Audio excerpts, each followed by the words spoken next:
You're not getting any of tonight's pot roast. Here, eat this instead. Here you go. But this is leftover soup and salad from 2 days ago. It might have gone bad, but you can handle it, right? Don't be wasteful. Eat up. I don't want to waste good meat on you. I can't eat this. What was that? Leftovers are perfect for you. Stop complaining and eat up. My mother-in-law always directs such nastiness towards me. She's so obnoxious, it just gets under my skin. My name is Mary, a 27-year-old woman juggling both work and home responsibilities. I got married only a year ago, so I don't have any kids yet. Right now, we're living with my husband's family in their house. I never wanted to live with my in-laws, but since my husband is the eldest son, we didn't have much choice.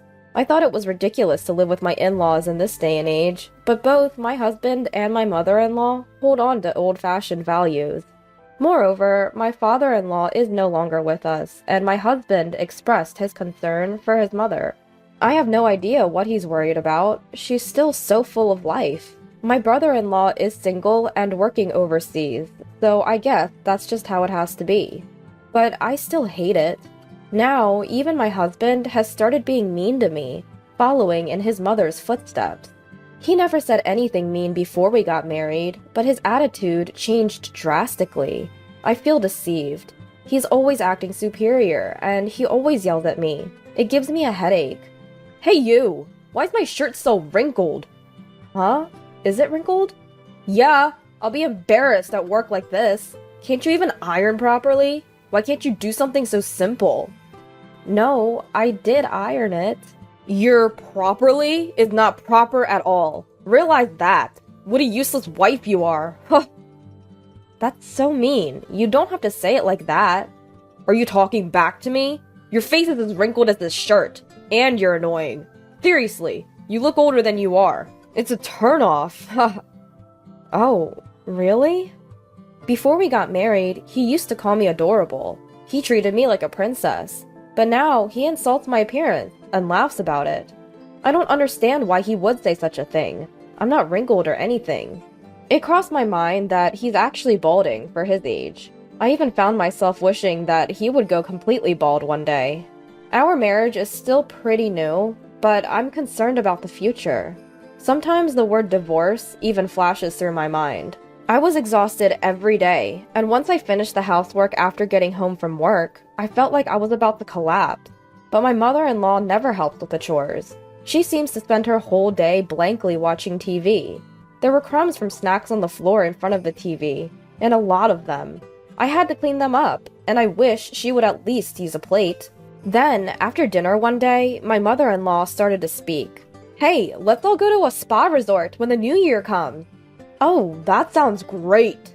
Alright, I'll make the reservation. I'll get on it first thing tomorrow. Thanks, Mom. My husband and mother-in-law seemed very happy. I didn't really want to go with these people, but I was interested in the spa resort itself. I love visiting spa resorts, and this one was famous enough to be featured on TV recently. I thought it could be a great memory if I could ignore these annoying people. So inside, I was actually excited. After this, my mother-in-law said she had something to discuss. I wondered what it was and headed to the living room. You know, we only have a small car, right? So I was hoping we could borrow your family's minivan. After all, we can load lots of luggage in it. Alright, I guess. My father has both a minivan and a small car. He usually commutes in the small car and uses the minivan for shopping trips or camping, which is his hobby. When I called my father, he readily agreed to lend it to us. With that, we welcomed the end of the year vacation. I had to clean the house, so it was again incredibly busy. However, thinking that a spa resort was waiting for me after getting through this year-end period helped me push through. As expected, my mother-in-law wouldn't move from the sofa. She laid there all the time, looking like a statue. Then the morning of New Year's Day arrived. I woke up thinking about the long-awaited spa resort, but was surprised when I looked at the alarm clock. I had overslept. What? It's already 8:30? But David isn't here. Why? My husband, who should have been sleeping next to me, wasn't there either. I thought he might be in the bathroom, but he wasn't. Huh? Where is everyone? Did they go somewhere? I peeked into my mother-in-law's bedroom, but she wasn't there either. I began to wonder if they left without me. In a panic, I checked my smartphone. I always charge my phone in the living room before going to bed. There was a text notification on my smartphone.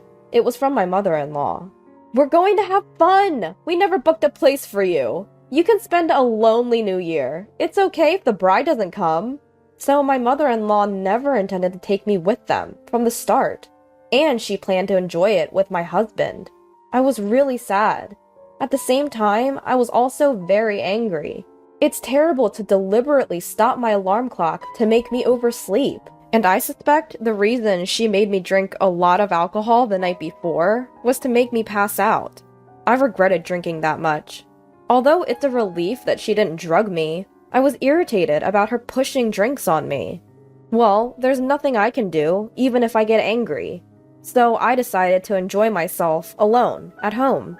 I really wanted to go home to my parents, but they're also away on a trip by plane, so it's pointless to go back. So I ordered a pizza for delivery that day, and spent a lonely day. Then my mother-in-law and husband returned from their trip. They had broad smiles on their faces. "It was so fun! It was the best! I want to stay there again. Of course, without you, Mary." "Here, this is a souvenir." "What is this?" "It's a stone I found lying around. It suits you perfectly." "Oh, is that so?" I couldn't help but think that my mother-in-law was extremely spiteful. Frustrated, I went to return the minivan to my parents' house. I thought they would be home by now. When I arrived at my parents' house, my father came to greet me. "Did you enjoy the spa resort? That famous spa should have been quite satisfying." "I didn't go because I'm the bride." "What?" "I was told by my mother-in-law that it's fine if the bride doesn't come. I was left behind. When I woke up in the morning, no one was there." "What?"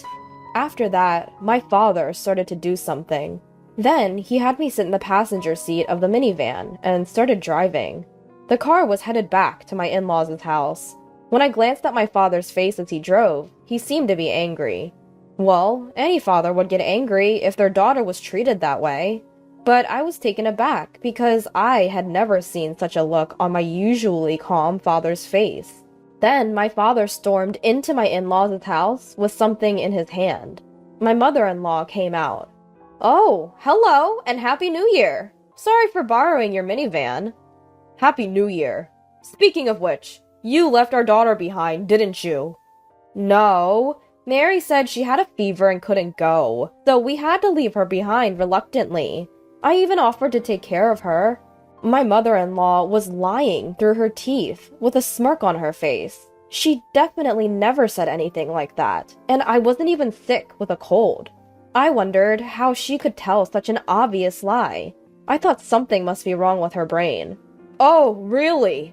But our daughter said she was left behind. She told us she received a message on text saying, 'It's fine if the bride doesn't come.'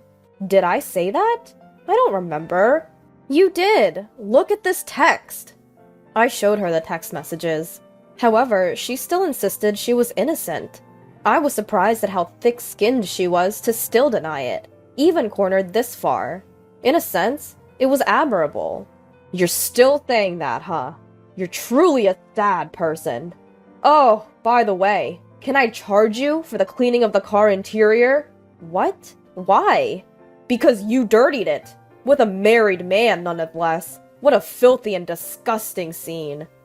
What are you talking about?" "This right here. It was captured by this dual camera." What my father had in his hand was a dash cam. This one has dual cameras, so it can record not only the outside, but also the inside of the car. The advantage of being able to record the inside of the car is that it can provide evidence that you were driving safely.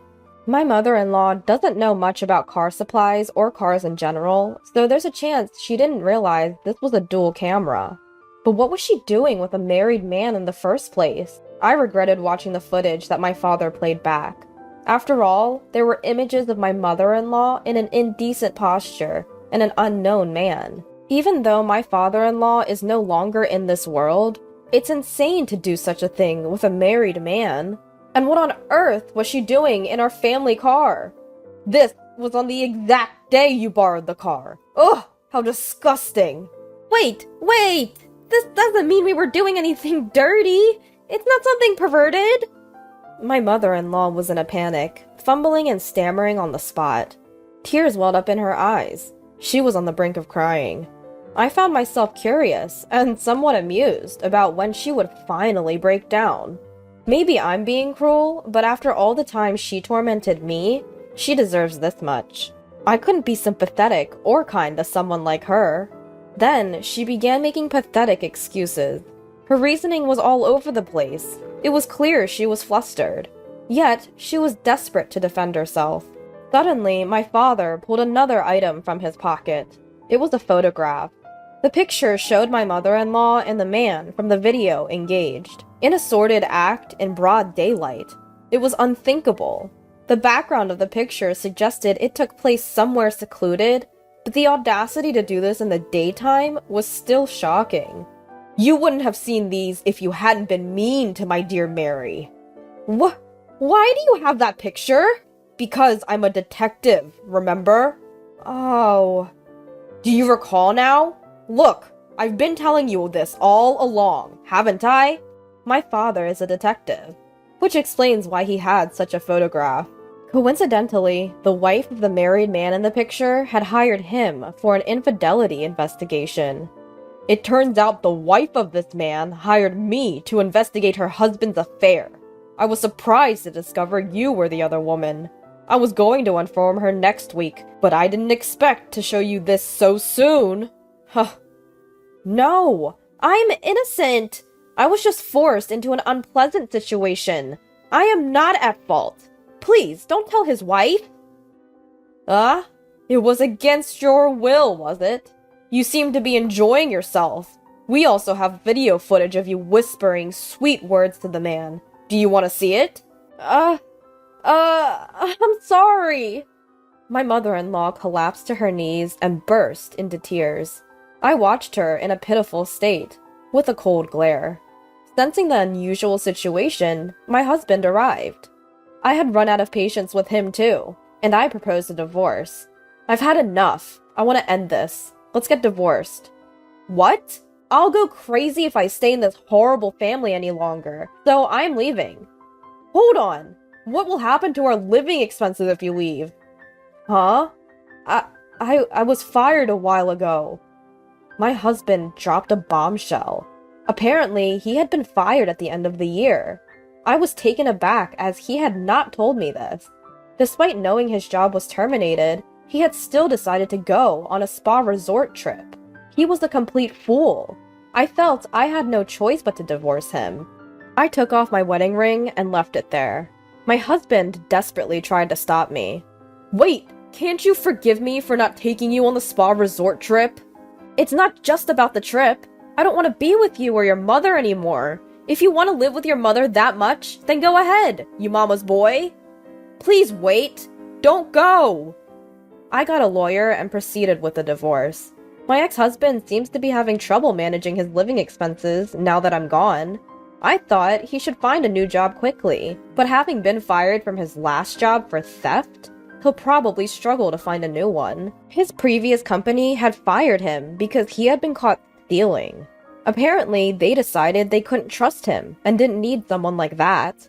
Unsurprisingly, the wife of my mother-in-law's lover demanded compensation for the affair. She ended up spending all the money left by my father-in-law to settle the payment.